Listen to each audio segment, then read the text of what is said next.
Pag sinabing soul po, kung ano yung itsura mo, yun ang itsura ng soul mo. Okay? Walang duplication po yan. Pag hinanap mo ang kawangis ng Diyos, ikaw. Ako yun. Kung ano itsura ko, yun ang kawangis ng Diyos. Ganon katakila ang Diyos natin. Amen po? Hindi mo matarok ang kanyang kapangyarihan. Kaya, ang papag-aralan po natin ay very basic. Text by, simple lang, para medyo total kayo po ay matagal na sa pananampalataya. At hindi ko na isa-isahin. Kayo ba'y nakahanda na? Tignan mo ang inyong metsura. Nakahanda na. Payapa kayo, nakakagiti pa kayo. Yung hindi na mag-ngiti. Parang nipilit ng ngiti. Dapat natural yung ngiti po natin. Kasi alam natin na kasama. Nararamdaman po natin sa ating okay, innermost being. Pag sinabing kaluluwa, tatlo po yun. Ang composition po natin, and spirit and soul. Mahalin mo ang Diyos ng iyong buong kaluluwa. Ang katawan po natin ay galing sa labo, babalik sa labo. Yung espiritu po, napahiram ng Diyos po. Meron tayong itinakta, meron tayong appointment sa Lord na tayo, hiram lang po natin yan.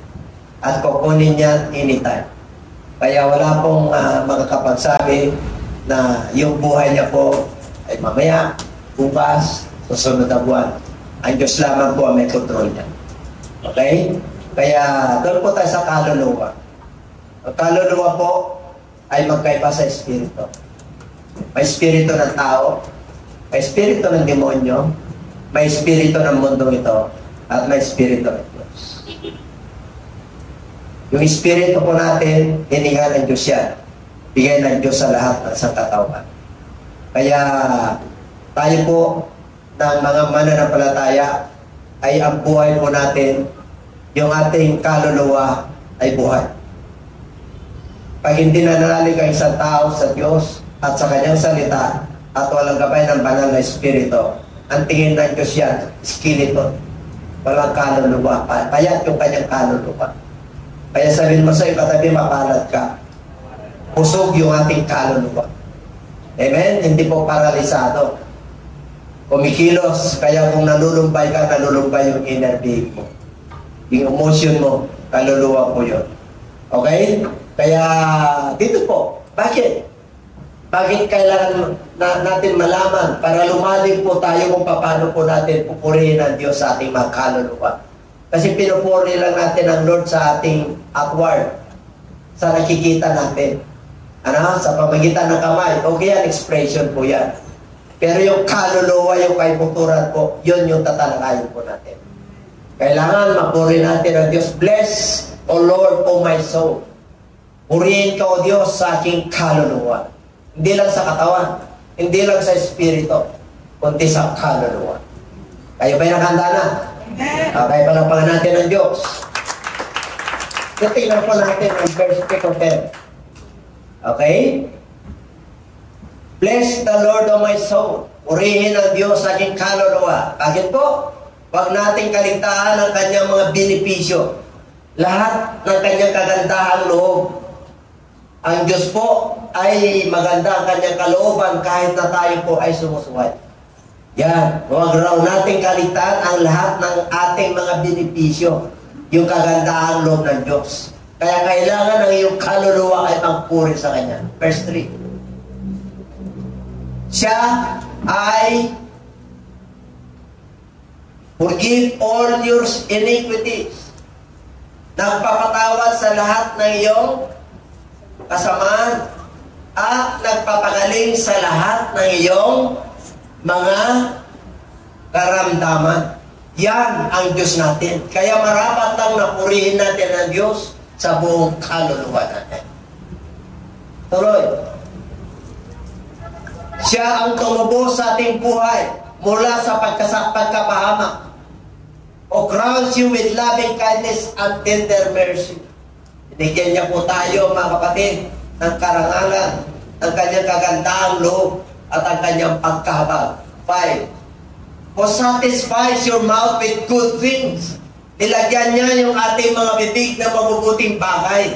Pagpuri, pagsamba, pasasalamat. Dati nung hindi pa tayo mananampalataya, yung ating bibig ay bukal ng kasamaan at pagsusumpa.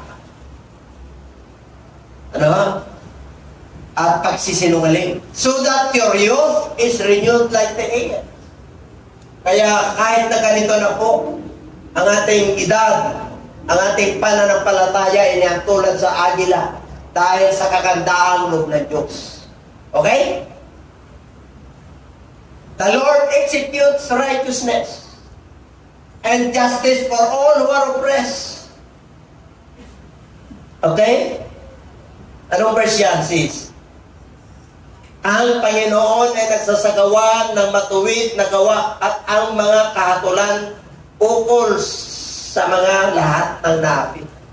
Pag naapi ka tungkol sa iyong paglilingkod, tungkol sa iyong pagsunod, hallelujah, tungkol sa iyong pagiging matuwid at inuusig ka, the Lord execute righteousness. Darating ang panahon na maintindihan ka.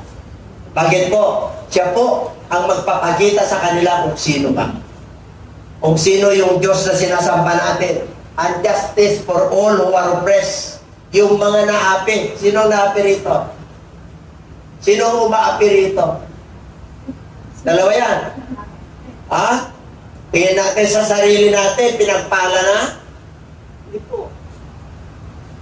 Kung gusto mo, napapagpalain ka pa ng Diyos, mananatili kang mababa. Amen po? Ang mababa po, hindi naman yung false humility. Yung mababa lang, yung tama lang. Daming gusto maging mababa. Yung action nila mababa. Pero ang taas ng puso. Ang taas ng isip. Pero ba kakilala ka na? Kilala natin yung ugali po natin. Inaayos lang ng Diyos. O, kaya sabihin mo ulit sa katabi, pinagpala na tayo, ha? Hindi sa isa ng Lord, ha?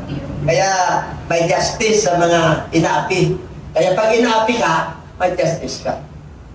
Saan nagagaling yung katarungan? Sa Diyos. O, kaya tayo po, mga kapatid, kahit nasabihin mo, ordinary ka na empleyado ka, pagtapat ka, nakikita ng Diyos yan. Kahit na minsan pinagtitintangan ka, pinag-isipan ka ng hindi maganda, tuloy ka lang. Dahil darating ang Panginoon na may katarungan na nagmumulong sa Diyos at papapahiya. Okay? 7. Ang mga panuntunan niya ay ang mga pamamaraan niya ay pinapatahan niya sa mga propeta. Si Moses po yan. At ang kanyang mga kilos sa mga anak ng Diyos, sa mga mananampalataya. Born again. You must be born by water and of the Spirit, so that you can enter into the kingdom of God. John chapter 3 verse 5. Kaya kayo mga manunood. John chapter 3 verse 3. Unless you are not born again, you cannot see the kingdom of God. Kaya ang mga born again ang nakakita at nakakapasok sa kanya. Kaya huwag niyong ipagkailan ang inyong kapanganakan muli. Sapagkat spiritual na kapanganakan niya. May relasyon tayo sa ating Panginoon Diyos. Kaya pag tinanong kayo kung ano pananampalataya mayroon kayo, well, sabi ko, born again. Christian. Nandiyan pa sa Bible yun, panahon pa nila Moses.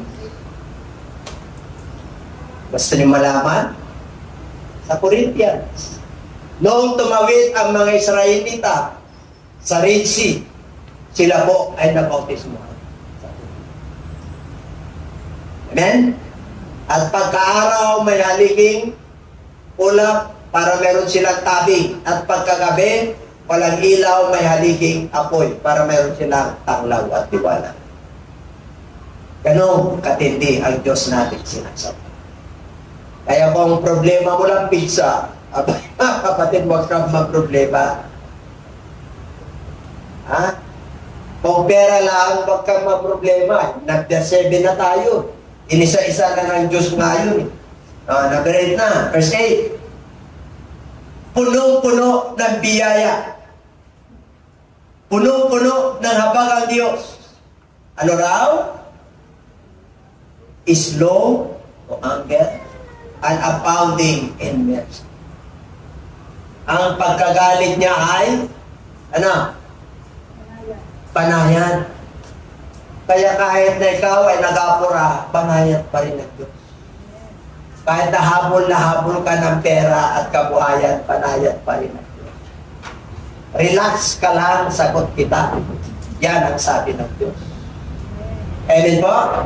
Kasi pagpapangunahan mo yung panahon at yung oras, magkakaroon ka ng hypertension.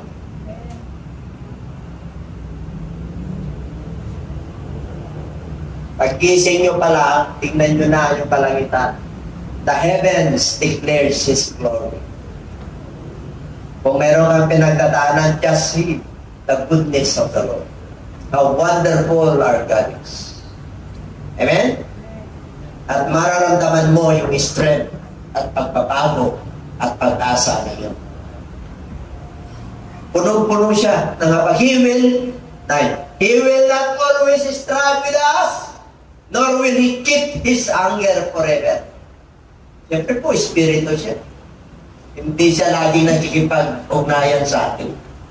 Nakikipag-ugnayan siya sa atin pagka nakakasunod ka lagi. Nor will He keep His anger forever. Hindi yung ating mga pagkakasala, pagkakamali, wala, hindi nagagalit tayo sa atin.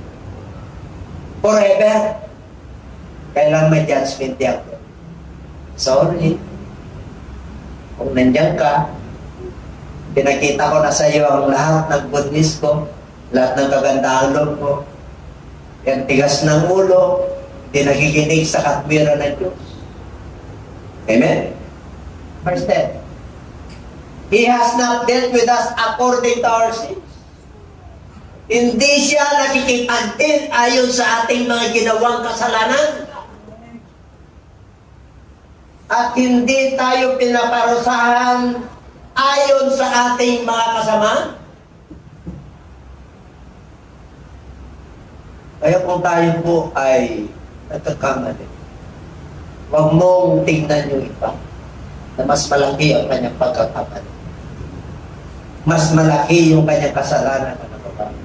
Because our God is not dealt with us according to our sins, and He did not punish us according to our iniquities. Ang Diyos mo ay fair and just. Ito na. Bakit kailangan? Bakit ipinakita ng Diyos, hallelujah, na kailan sampahin natin sa ating mga kaluluwa? Bakit po? Kasi po, ipinakita niya na verse 2 to 10, lahat ng mga kamalian, kasalanan, hindi nag-uusga ng Lord, hindi nagtatanim ang ating Panginoon. Ang kanyang kagandahang loob at ang kanyang kahabagan sa lahat, pantay-pantay po tayo sa harapan ng Diyos. Tingnan niyo mga kapatid. 11. Gaano kataas ang langit sa lupa? Gaano? Hindi mo makatarok yan. Pero anong ginawa ng Diyos? Bakit? Bakit niya pinakita? Ang taas ng langit. Gaano? At ang baba ng kalupaan. So great His mercy toward those who fear Him. Ganong kataas. Mataas siya, nasa trono sa kalangitan. Dito tayo sa baba, pero inabot niya po tayo. Ganong katindi ang kagandahang loob ng Diyos sa lahat ng mga natatakot at may paggalang sa Kanya. Kaya pag may paggalang ka sa Diyos, kahit naman isa ka, pag ikaw ay nagkamali at nagkasala, Panginoon patawad. Hindi mo binabaliwala yung mga ayaw ng Diyos sa iyong buhay. Alam ng Diyos yan, recorded mo yan. Mula nung tayo po ay naging mananampalataya, meron na tayong aklat ng buhay.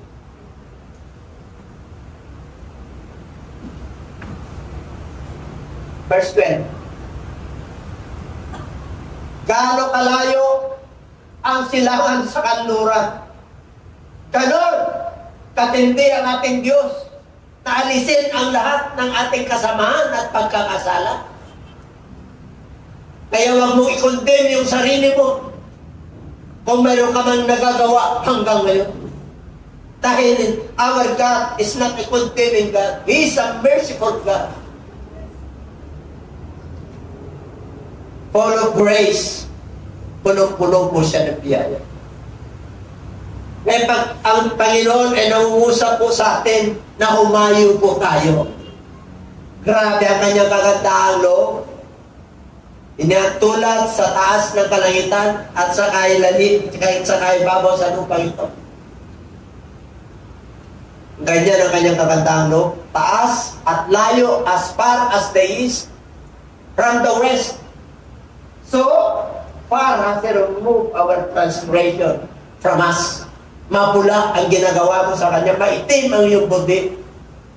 Pero pag ikaw ay sumunod at may paggala at tinansisihan mo yan, tatanggalin ng Diyos yan. Gaano kalaki yan? Hindi ka na mapatawad ng pamahalaan. Marami ka nang ginawa.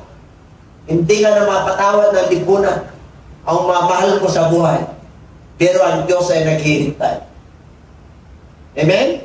Sapagkat punong-puno po siya ng kahabagan sa lahat ng kanyang nilalang. 13. Kagaya ng isang ama na naaawa sa kanyang mga anak, ganun din ang ating Panginoon naaawa saan? Kanino? Kanino? Doon sa mga may takot sa Kanya. Yung iba, kung magkasala, kung magsinungaling, kung manumpa, walang takot sa pamahalaan sa Diyos, walang takot sa ililibet sa Kanya. Ano ba yung crime ng pagmumura? Meron sa batas ng tao. Moral defamation. Moral damages. There is a law, man, that kailangan ng Diyos. Pero pagdating sa men, o sige, dahil ginawa mo yan, may consequence. Meron tayong batas. Pero sa Lord, pag natakot ka sa Kanya, at kinalang mo siya, tindinan mo na babalikan pa yung kasalanan, anong sabi ng Bible?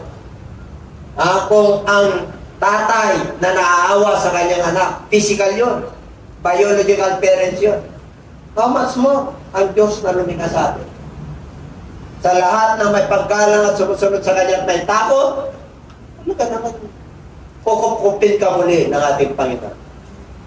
Magpakababa ka lang. Sabi mo sa katabi, magpakababa ka.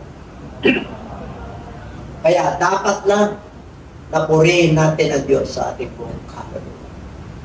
Hindi lang lakas, hindi lang sa physical outward, raising up, worshiping, pero sa kabuturan ng ating mga kaluluwa.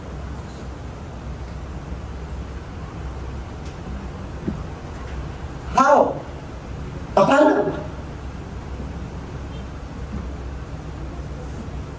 Alam niya ang ating pinagmulan.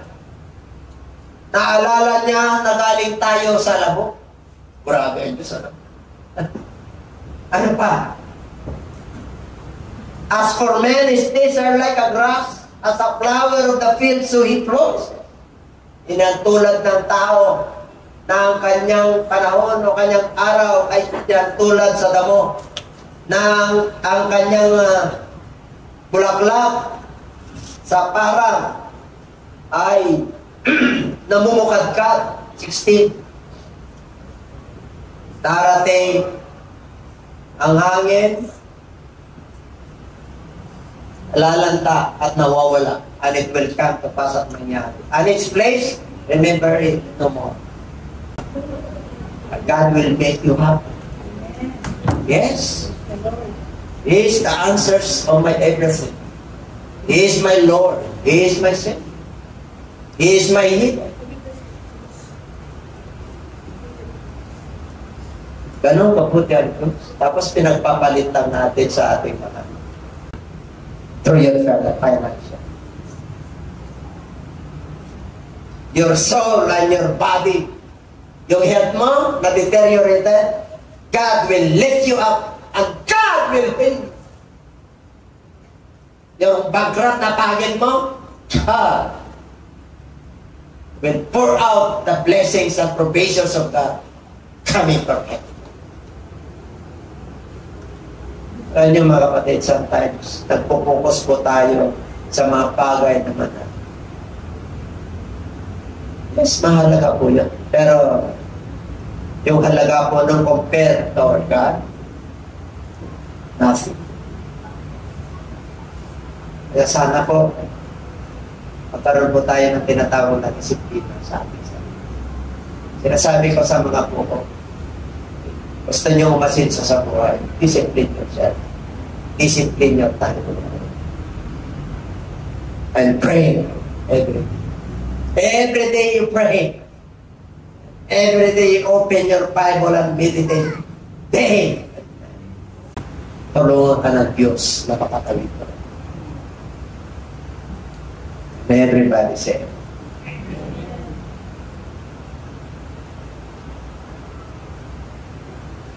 grabe, but the mercy of the Lord is found everlasting to everlasting to those who fear Him, and His righteousness that judgments.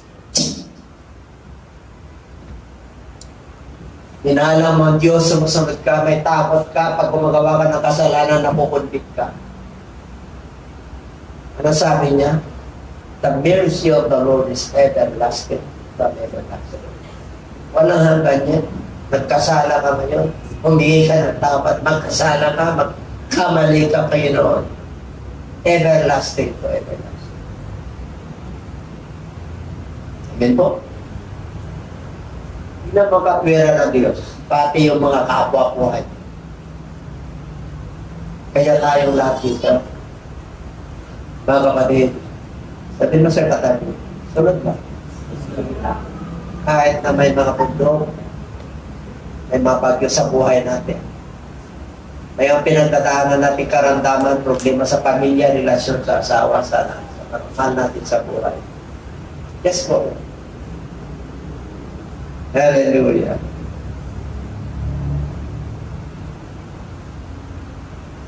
Forward to the promises of God. I hope inahawakan mo ako, Panginoon, kahit na ayaw ko nang humawak sa iyo, Panginoon. Your arm is ready to pull me up. Sinabi ko yan sa book of Psalms 91. And everybody say, I will charge an angel over thee. Ibigyan kita ng anghel. Hindi ka matitisod, hindi ka mahuhuli. The angels will bear thee up your head. Itataas ka ng mga anghel ng Diyos at hindi ka mapapakot. That's why, how to worship God, how to grow in times of trouble. Kapayapaan. In this world there is tribulation, but be of good cheer. I overcome the world. Tribulation dito po. Pero the peace of God will be. It will surpass you and you cannot imagine or you cannot understand or you cannot explain. Bakit ka nakapasa na ganong pagsubok? Kasi anak ka ng Diyos at sumusunod ka sa Diyos. Sabihin mo siya na sabi, pinagpala. Alampahan po natin na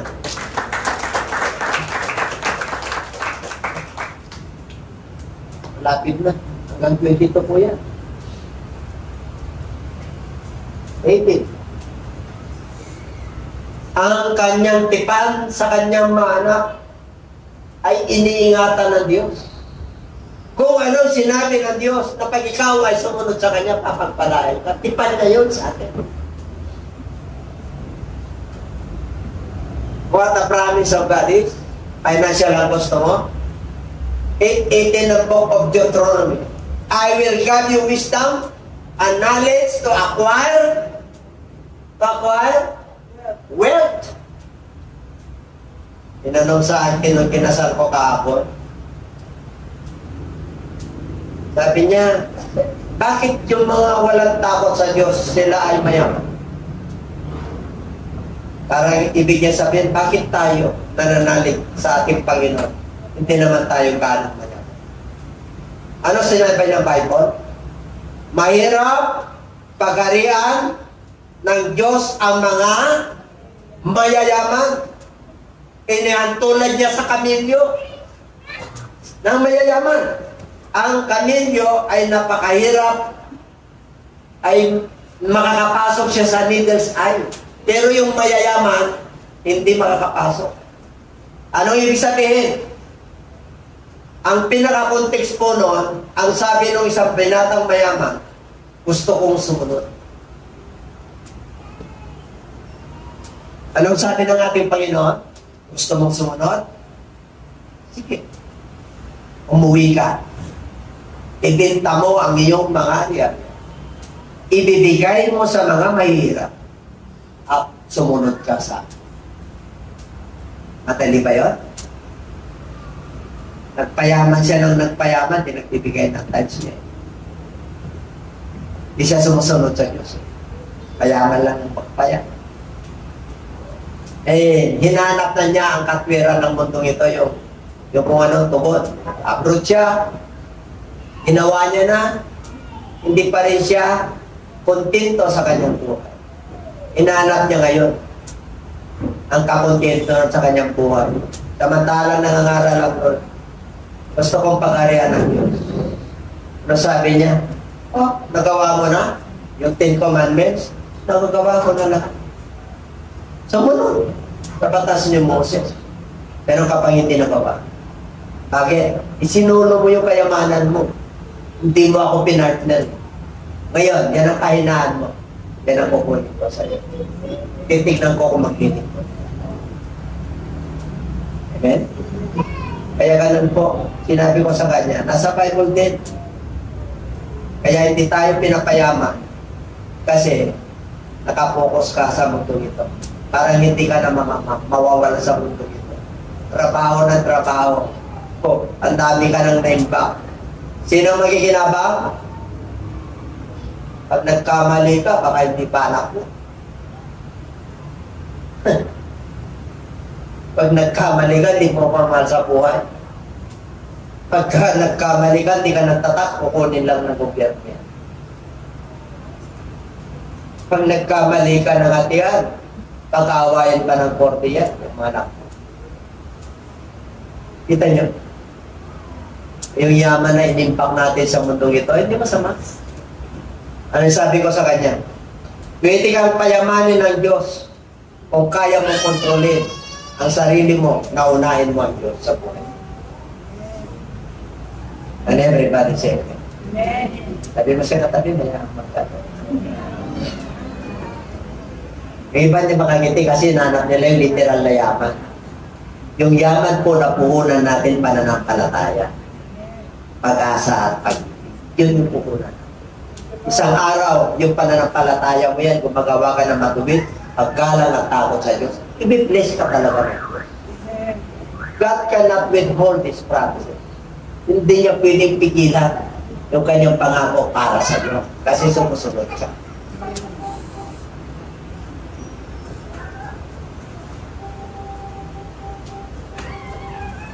Why, what, how? 5 questions ng mga, ano ba yan? Nakaapat pala na, 3 questions.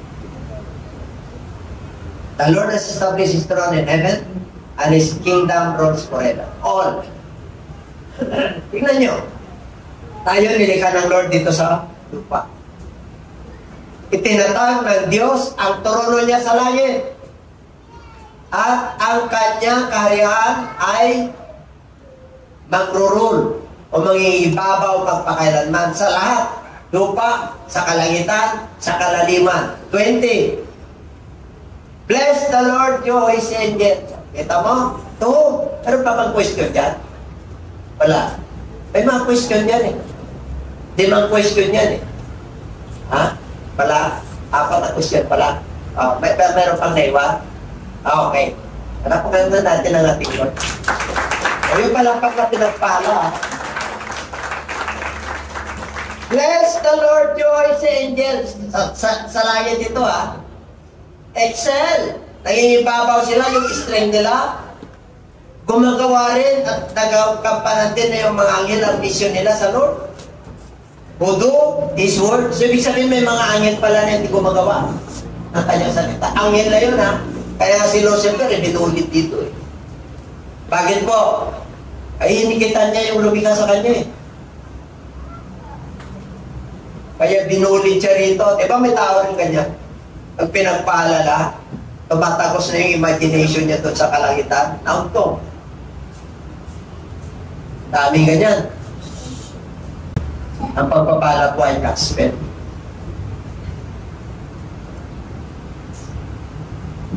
Excel is straight to His word. Mga anghel to. Hearing the voice of His word. Nakikinig sila, sumusunod sila sa salita ng Diyos. Mga angel yun. Who na yan Who? Angels in heaven, man on earth. Or beings, kaya sa ilalim, yung mga spirits na masasama. 21.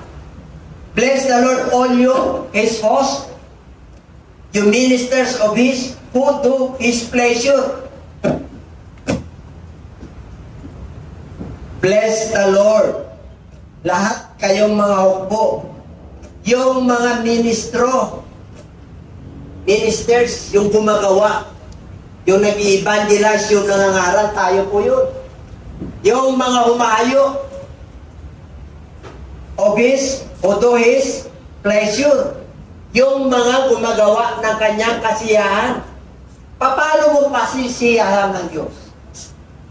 How to give God's pleasure? Paano mo i-please ang ating Panginoon? Please yan, pleasure.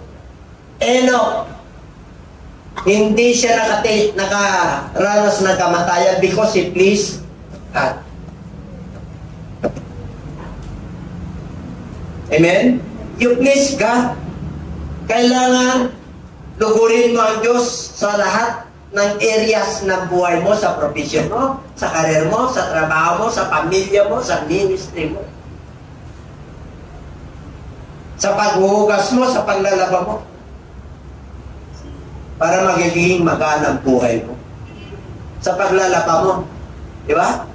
Lelong sinta, lelong na. Diba? Sino mga Ilocano rito?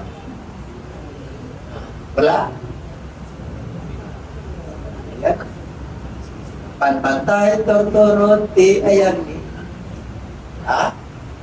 Pagkakapalutin mo ganin. Purpurong tikay kayo, tininungin. Lahat tayo naghanap ng pagpapala. Wala talaga tayo makukuha ng pagpapala, kalungkutan. Pakakainin ka ng Diyos. Bibigyan ka ng Diyos sa araw-araw. Pero yung gusto mo, yung Excel, yung may sobra, may Excel.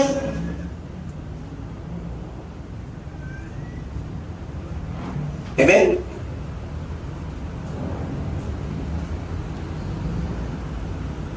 Sakit. Gusto nyo maging masaya. Give pleasure to God. Kasiyahan natin ang Diyos. At tala tayo ng mga kakaluma. Yung mga naghihinat at nagbabackslide, pupuntahan natin. Tayo, magdadala tayo. So,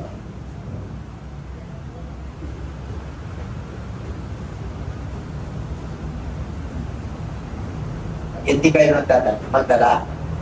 Wala kayong pagkain na yung binibili. Kaya, ano yun? Siomay. Hindi kayo makakain kasi hindi ako bibili. Pero pagka nagkatala kayo, ay siomay na nagtip.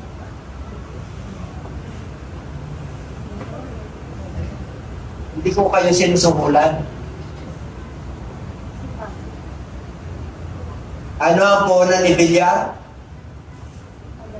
Sipag at tiyaga. Wala na tayong sipag, wala pa tayong tiyaga. Kaya wala tayong nilata.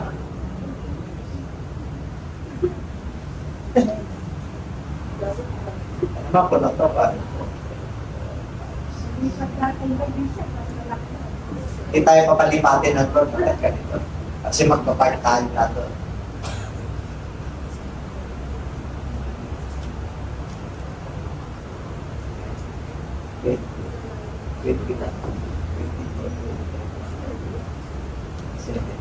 Mas marami yung bakante. Kasi presente. Mas marami yung bakante. Hindi mo nakakaya. You feel the presence of the Lord. Pinagpipistahan ng demonyo yung manik sa buhay. Ang gaan ng buhay mo, pero yung makapit-bahay mo, mahal mo sa buhay, ang bigat ng buhay.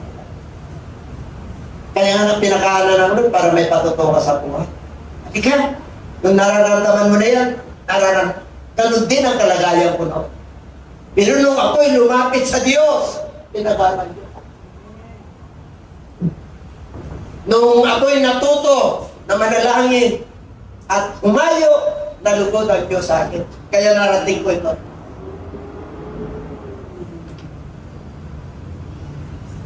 Nakuha ko yung kagalakan, yung kapayapaan, yung pag-asa, yung pag-ibig.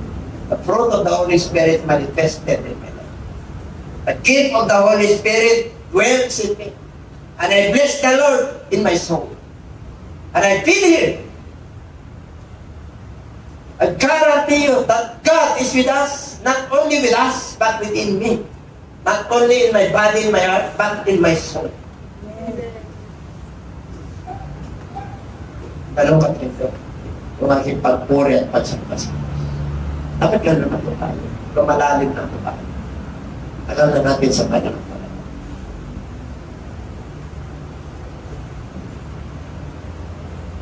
Uli na to. Sino gusto ng benepisyo? Wala naman nagulong kayo nag-isis, wala kang benepisyo. Bakit di ka nagtuloy? Tapos 6 feet ko eh. Nag-retire, pwede kayo naman. Oh, bless the Lord, all His word. Lahat ng gawa ng Diyos. Purihin mo siya. Hindi nga natin mapuri, pag bigat na tayo, hindi nga tayo makatingin sa... Amen? Kanina nga, dahil preaching ko to, tinignan ko yung kalawakan, shielded yung di ba yung araw, hindi mo makita, maulap. Alam nyo, akala ko yung araw nandun sa loob ng bahay ko namin, ang linaw, nag-reflect po. Kita ko yung liwanag. Liwanag na nanggagaling sa Diyos. Ipinakita ng Diyos kung gaano siya kapangyarihan. Mensahe niya to para magising po tayo. Kasi tulog po tayo. Ang susi ay nasa atin. Ang pagpapala ng Diyos ay nasa atin. Ang kaligtasan ng mga natin sa buhay at kapwa nating Pilipino ay pinagkatiwala ng Diyos sa atin. Ano ang ginagawa ng mga anak ng Diyos? Para tayong kitungin. Yung problema ng mundong ito, pinaproblema mo. Yung ginagawa ng mundong ito, ginagawa mo. Ang anak ng Diyos ay mayroong distinction. Ikaw yung liwanag. You are the light of this world. Yes, nasa mundon tayo nito. Dapat magliwanag pa rin tayo. Ano ibig sabihin? Sumunod pa rin tayo sa panuntunan ng Diyos para matamasa po natin ang mga pangako ng Diyos sa ating buhay. Hindi tayo magiging malungkot. Lahat ng kanyang gawa, papurihan mo siya. Ang daming ginawa ng Diyos, hindi mo mabilang. Count your blessings, name them one by one.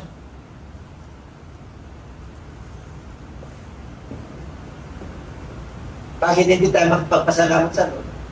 Kasi po, limitado yung blessing. Ang daming blessing na natanggap mo, limitado mo lang sabihin. Pinagaling ka ng Diyos, nakalimutan mo na nagpasalamat sa Diyos. Natupad yung pangarap mo sa Diyos, pasalamat ka, mababaw lang. Yung iba wala na. Gratitude. Diba pag kayo po ay binigyan ng isang magandang bagay ng isang kapwa-tao umano sa buhay. Diba? Natutuwa ka. In return, anong mo sa kanya? May gratitude. Yung Diyos natin, pinapakain tayo araw-araw. Rereklamo nga tayo. Lagi sa buhay natin, pinapakain pa rin tayo. Amen? Nagdududa nga tayo sa kanyang pangako, hinahanap natin yung blessing ng Lord. Nandiyan na pala eh. Hindi natin mahanap-hanap. Kumilos na na tayo sumunod.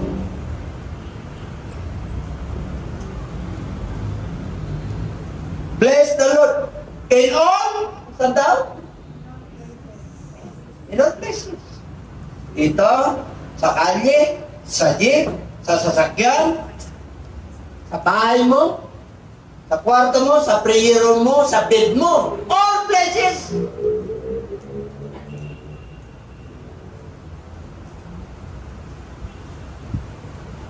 Siya yung makapangyarihan, dominion siya. Bless the Lord, oh my soul. I can bless the Lord kahit na nandun ang storm, kahit na nandun ang sakit, kahit na nandun ang kahirapan, nandun ang pag-usig. Wala akong pagpapala, pray ako ng pray, naging matapat naman ako sa Diyos, punta ako sa church, pero wala pa. Bless the Lord, oh my soul. Ito ang hinahanap ng Diyos sa iyo. Ano ba yung kaluluwa? Yun yung balon ng tubig. Hindi na ubusan.